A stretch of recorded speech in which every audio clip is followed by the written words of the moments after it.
मैं पहले तो उन लोगों के साथ सहानुभूति रखूंगा जो ये कह रहे थे कि घूमने जा रहे हैं, पिकनिक पे जा रही है सरकार। और आपसे प्रार्थना कि आप न पक्ष की सुनना न विपक्ष की सुनना, आप सब आए और निष्पक्ष रूप से बताना कि कोई घूमता हुआ कहीं मिला क्या। और इसलिए मैंने सहानुभूति की बात कही कि जो लोग ट्विटर पे और पेपर पे राजनीति करना चाहते हैं वो युग समाप्त हो गया है। माननीय मुख्यमंत्री शिवराज सिंह जी की ये सरकार है, ये बहुजन हिताय बहुजन सुखाय ही सोचती है।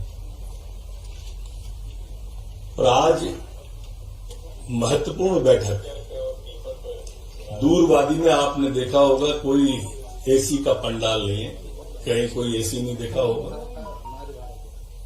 कोई देवदार कोई चीड़ कह रहा होगा, उन वृक्षों की छांव में हम आपको बैठे देखे होंगे। पूरा दिन हो गया, देर तक चलने वाली है बैठक। लगभग आधे भी समूहों की अभी प्रेजेंटेशन पूरा नहीं हुआ है। आज जो प्रेजेंटेशन हुआ उसमें जो हमारी पूर्व की योजनाएं, खासकर वो जो बंद कर दी थी कमलनाथ जी के आदरणीय के द्वारा, उन्हें नए रूप में उन्हें आप सबके सामने रखना। उसमें से हमारी महत्वाकांक्षी योजना मुख्यमंत्री तीर्थ दर्शन योजना, अब ये पुनः अप्रैल में प्रारंभ होगी और अप्रैल में हमारी 4 ट्रेनें रवाना होंगी। पहली ट्रेन में माननीय मुख्यमंत्री जी समेत पूरा मंत्रिमंडल रवाना होगा और काशी विश्वनाथ और कबीर चौरा जो हमारा तीर्थ स्थान है काशी में, और पतित पावनी गंगा मां का स्नान और आशीर्वाद, ये ट्रेन लेके इस योजना का प्रारंभ किया जाएगा। उसके बाद नए स्वरूप में नए सुधारों के साथ भी इसको अब आगे लागू करेंगे। हमारे रेल के साथ साथ बस में भी इस यात्रा को हम प्रारंभ कर सकते हैं, ये विचार भी समूह का आया था। छोटे समूहों को रेल की बोगी आरक्षित करना, इस यात्रा पर भी विचार समूह ने रखा था। दूरस्थ स्थान जो हैं और बुजुर्ग व्यक्ति अगर हमारे हैं तो क्या इन्हें हम हवाई जहाज से भी यात्रा करा सकते हैं, ये विचार भी आम सहमति से आया था। प्रत्येक बोगी पर जिले का नाम अंकित होगा, जिससे हमारे जो तीर्थयात्री बुजुर्ग हैं उन्हें दिक्कत ना आए, परेशानी न हो। बुजुर्गों की सुविधा का पूरा ध्यान, उनके रजिस्ट्रेशन का पूरा ध्यान। अगर व्यक्ति की उम्र ज्यादा है और पत्नी की उस सीमा में थोड़ी बहुत कम है तो दोनों को साथ रखने का ये सुझाव भी आया, जिस पर समूह की सहमति थी। ऐसे मुख्यमंत्री तीर्थ दर्शन योजना के बाद में मुख्यमंत्री कन्यादान योजना, ये दूसरे समूह का प्रेजेंटेशन था जो आपके पास भी फोल्डर है। मैं यहां यह कहना भी प्रासंगिक समझता हूं कि ये मुख्यमंत्री कन्यादान योजना जब माननीय शिवराज सिंह जी चौहान मुख्यमंत्री नहीं बने थे, उसके पहले से वो इस तरह की कन्यादान योजना करते थे अपने क्षेत्र में, और उसके बाद मुख्यमंत्री बनने के बाद पूरे प्रदेश में इस योजना को उन्होंने लागू किया। ये योजना भी अगले माह से ही लागू की जाएगी, प्रारंभ कर दी जाएगी बड़े स्तर पर, और इसकी राशि बढ़ाने का भी सुझाव, जिससे बैठाल के भोजन कराने की परंपरा भी हमारी प्रारंभ हो सके, वो सुझाव भी हमारे समूह के द्वारा आया है। वर्तमान में 2 विभाग इस योजना को संचालित करते हैं। इस पर आम सहमति बन गई थी कि एक ही विभाग कर दिया जाए, 2 विभाग न हो, जिससे आप सबने भी एक विसंगति देखी होगी या सुनने में आता होगा, एक ने उसमें शादी कर ली और दूसरे में इस दूसरे स्थान पर वो आके उन्हें शादी करने लगा। ऐसी कोई विसंगति न आ जाए, दंपतियों को प्रमाण पत्र भी देने का इस बार से तय किया है। विवाह की राशि के स्थान पर गृहस्थी के उपयोगी सामान जो होते हैं वो अच्छे सामान, क्वालिटी युक्त सामान उनको दिए जाएं, गुणवत्तापूर्ण सामग्री दी जाए, ये सुनिश्चित करने का भी कहा है। और पारदर्शी व्यवस्था, जैसे अभी ई से आया है या जेम के द्वारा आती है, जो नई टेक्निक आई है उस टेक्निक के द्वारा भी ये सामान गुणवत्तापूर्ण सबके पास पहुंच जाए। और इस पूरे विवाह का, साल भर के विवाह का कब कब कहां कैसे कैसे होंगे, इसका एक कैलेंडर पूरे साल का ही जारी कर दिया जाए, जिससे कि लोगों को रजिस्ट्रेशन कराने में और स्थान ढूंढने में कोई दिक्कत न आए। एक बहुत महत्वाकांक्षी योजना लाडली लक्ष्मी योजना थी। उस लाडली लक्ष्मी योजना को गौहरगंज में मुख्यमंत्री जी ने 2 मई को पहली प्रारंभ की थी। अब हमारी लाडली लक्ष्मी बेटियां भी 15 साल 16 साल की हो गई हैं और कॉलेज में जाने वाली हो गई हैं हमारी कुछ बेटियां। इसलिए 2 मई को लाडली लक्ष्मी दिवस के रूप में पूरे प्रदेश में ये मनाया जाएगा। ये 2 मई से 11 मई तक चलेगा और अलग अलग स्थानों पर ये कार्यक्रम होंगे। इस पूरे सप्ताह में 10 दिन में इन बेटियों को अब कौशल प्रशिक्षण भी दिया जाएगा, जैसे नर्सिंग की ट्रेनिंग, एएनएम के पदों पर चयन के लिए ट्रेनिंग, जिससे इनकी संभावना बढ़े। गांव के स्तर पर लाडली लक्ष्मी क्लब बनाया जाएगा। लाडली लक्ष्मी बालिकाओं को, माताओं को स्वसहायता समूह से जोड़ा जाएगा। लाडली लक्ष्मी बालिकाएं स्वसहायता समूह से जुड़े। उसके बाद में आप एक चीज और मैं यहां बताना चाहूंगा आपको बीच में, कि जब ये लाडली लक्ष्मी योजना प्रारंभ नहीं हुई थी उस समय संस्थागत प्रसव जो हमारे होते थे वो 54% थे। आज बढ़कर 94% संस्थागत प्रसव हो गए हैं, जो कि हम देखेंगे कि 100% के हम नजदीक आ रहे हैं। दूसरा, कन्या भ्रूण हत्याओं की, उसके पहले आपने शिकायतें बहुत सुनी होंगी, लेकिन बेटी पैदा होते ही लखपति हो जाए, ये भाव जब माताओं के मन में आया, परिवार के मन में आया, तो ये जो भ्रूण हत्या जैसी थी वो समाप्त हुई। उन्होंने देखा कि ये शिवराज सिंह जी की सरकार है, बेटी के पैदा होने से लेके उसकी पढ़ाई तक का खर्चा जब सरकार उठाएगी तो ये दोनों ही चीज में, संस्थागत प्रसव में भी और कन्या भ्रूण हत्या के केसों में भी स्वाभाविक रूप से कमी आई। लिंगानुपात जो गड़बड़ा रहा था हमारा, खासकर हमारे ग्वालियर चंबल अंचल, ये 2 अंचल हैं, उसमें आप देखेंगे उसमें भी तेजी से सुधार लिंगानुपात में मध्य प्रदेश के अंदर हुआ। हमारा जो चौथा प्रेजेंटेशन था वो खाद्यान्न वितरण का था, जिसमें मुख्यमंत्री जी ने स्पष्ट आज कर दिया है कि 0 टॉलरेंस पे चलेगा। गरीब का खाद्यान्न कोई खाएगा तो उसे बख्शा नहीं जाएगा, वो जेल का हकदार ही होगा। किसी भी कीमत में खाद्यान्न वितरण में अनियमितता या गड़बड़ी पाई जाएगी तो उसे सजा का भागीदार बनना पड़ेगा। आज ये भी तय हुआ कि जो नई तकनीक आई है उस नई तकनीक के माध्यम का भी उपयोग खाद्यान्न वितरण में कैसे कैसे हो सकता है, उस समूह को पुनः आज बैठने के लिए कहा है, जिससे कल मुख्यमंत्री जी जब आपके सामने आए तो विस्तार से इस बारे में बता सके। उचित मूल्य की दुकानों को बहुउद्देशीय बनाने का भी आज तय किया है, मतलब उस पर साबुन भी मिल सकता है, बाकी की सामग्री भी मिले, ऐसी उचित मूल्य की दुकान को करने का तय किया है कि वो बहुउद्देशीय दुकानें बन सकें। दुकानों की ठीक से साज संभाल हो, रंगाई पुताई हो। और आप देखेंगे कि उन दुकानों पर जिन पर गरीब राशन लेने आए उन पर क्या हम मैसेज, उनका मोबाइल है तो मैसेज डाल सकते हैं कि इतनी तारीख से इससे आपका खाद्यान्न बटेगा, खाद्यान्न मिलेगा।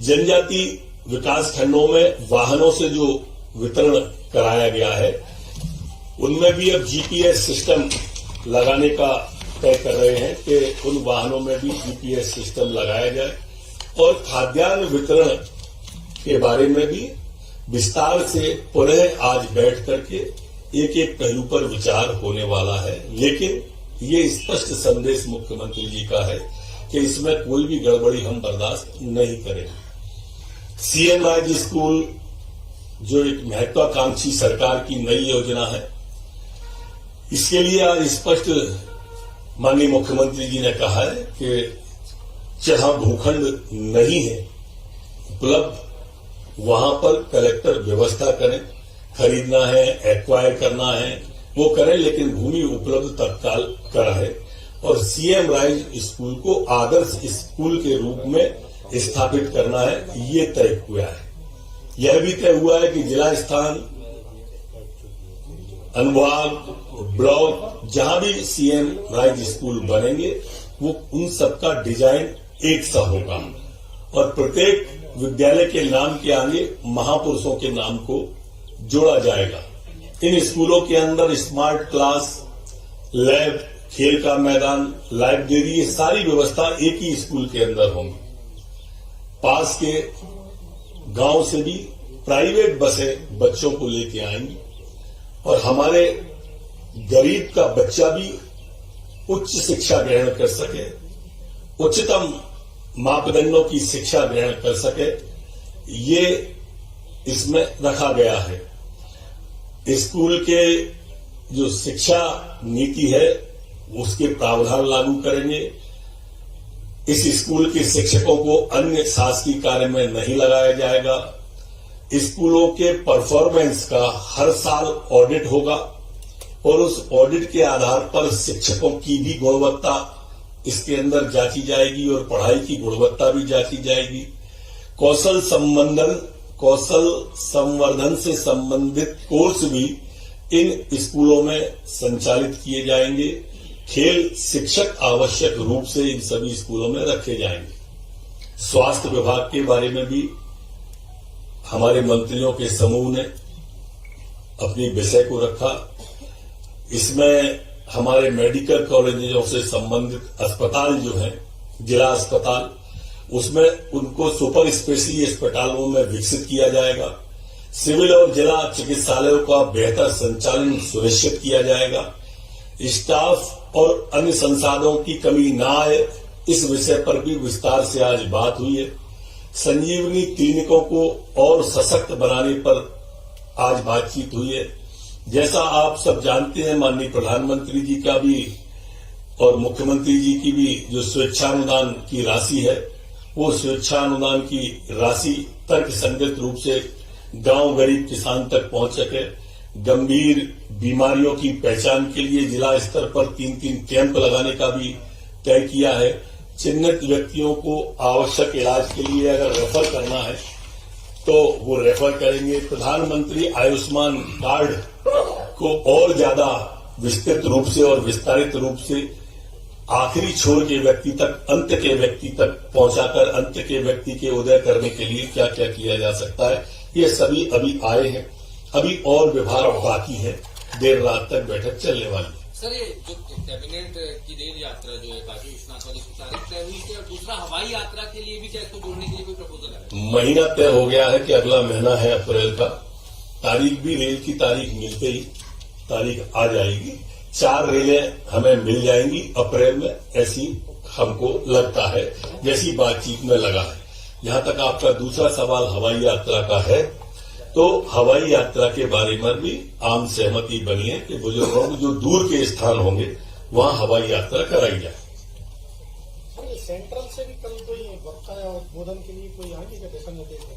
माननीय मुख्यमंत्री जी और सभी मंत्रीगण इस चिंतन बैठक में पूरे समय रहने वाले। आप लोग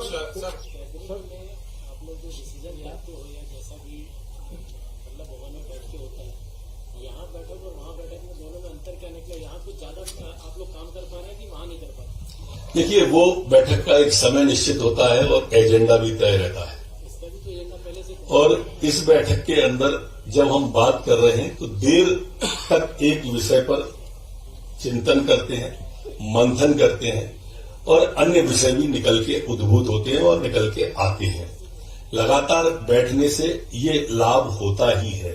हम भोपाल में भी रहते हैं, भोपाल में भी बैठक होती है, बैठक वो भी जनहितैषी होती है, ये भी जनहितैषी है, पर अलग आते हैं तभी तो आपके अलग सवाल बनते हैं।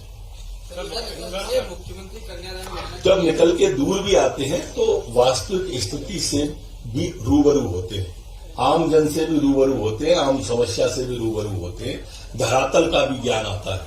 मुख्यमंत्री आप लोग 500 मीटर दूर होते हैं, 500 मीटर पहले पुलिस ने सबको रोक रखा है, वो उस बारे में पूछ रहा था। मैं भी उसी बारे में ही कह रहा था। सर, मुख्यमंत्री कन्यादान योजना के लिए बेरोजगारी एक बड़ा मुद्दा सामने आ रहा है, उसी वजह से चिंतन चल रहा है। इसमें बैठक में वो विषय भी है और वो विषय भी आएगा अगली प्रेस में। मुख्यमंत्री कन्यादान योजना के लिए आपने ये भी कहा कि जो खरीदी होती है उसमें पारदर्शिता होनी चाहिए। क्या अभी तक के ऐसा गुणवत्तापूर्ण पारदर्शिता होनी चाहिए। जैसी अब मैंने कहा ना, हमें देखिए कोई भी गलती को स्वीकारने में हमें बुराई नहीं लगती है। हम सुधार करेंगे, हमारी जिम्मेदारी है, सुधार के लिए तो बैठ रहे हैं।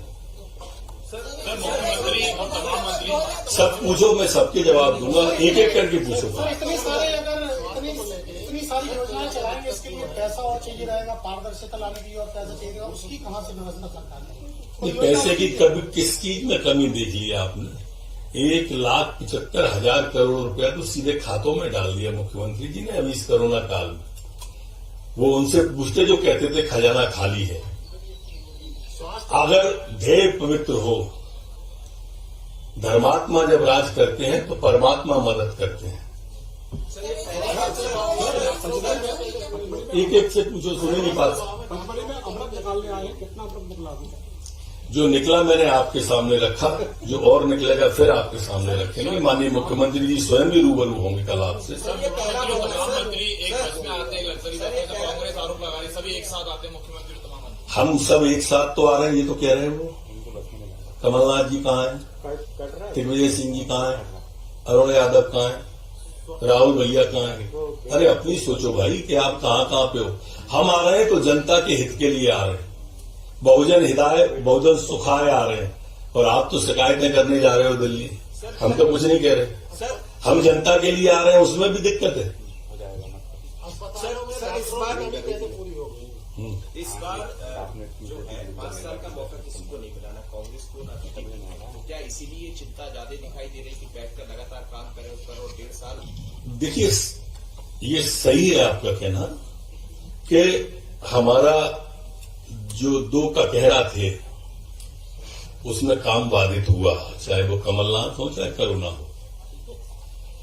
इन 2 ककेहरा की वजह से काम विलंब हुआ, तो हमें और तेज चलना पड़ेगा, तभी हम जनता को उतना आउटपुट दे पाएंगे।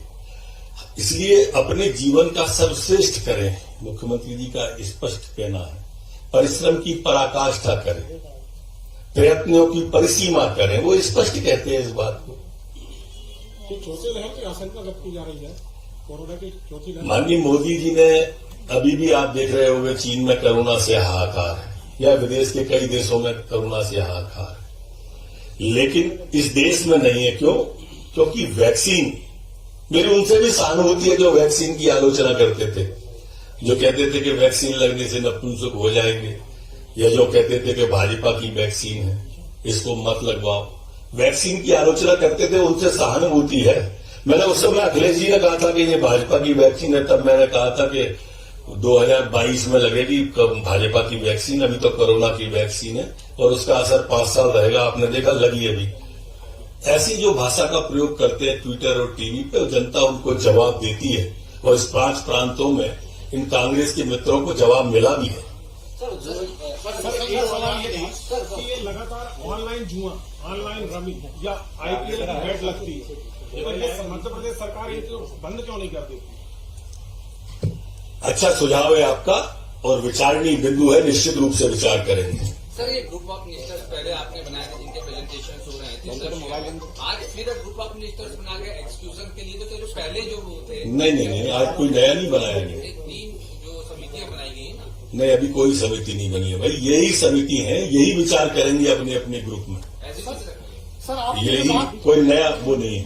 सर, 23 को लेकर कोई एजेंडा डिसाइड हो रहा है क्या बैठक में मंत्रियों में? देखिए 2023 का एजेंडा तो जनता ने डिसाइड कर दिया है। भाजपा की आपने देखी नहीं 4 प्रांतों में क्या परिणाम है। हम जनता की सेवा और विकास करना चाहते हैं। हमारा क्या करना है, ये जनता तय करती है और हमें जनता पर पूरा विश्वास है। हम मनसा वाचा करना डूब कर ईमानदारी से जनता की सेवा कर रहे हैं। तो सर 2023 का चुनाव सीएम साहब के चेहरे पे लड़ा जाएगा। ये तो सभी लोग कह रहे हैं, इसमें बदलने की बात कहां से आ गई भाई। सर आज और कल में आपके विभाग ये है कि अगर इस चिंतन शिविर में किसी मंत्री का प्रेजेंटेशन कमजोर रहा तो उस पर कोई प्रतिक्रिया होगी? किसी मंत्री को प्रेजेंटेशन नहीं देना है मित्र, ग्रुप है, ग्रुप को देना है। ग्रुप को देना है, क्योंकि एक नहीं है, उसमें अनेक हैं। सर आपके विभाग को लेकर कोई नवाचार की बात है क्या 2 दिनों में? सभी विभाग हैं, उसमें मेरा विभाग भी है।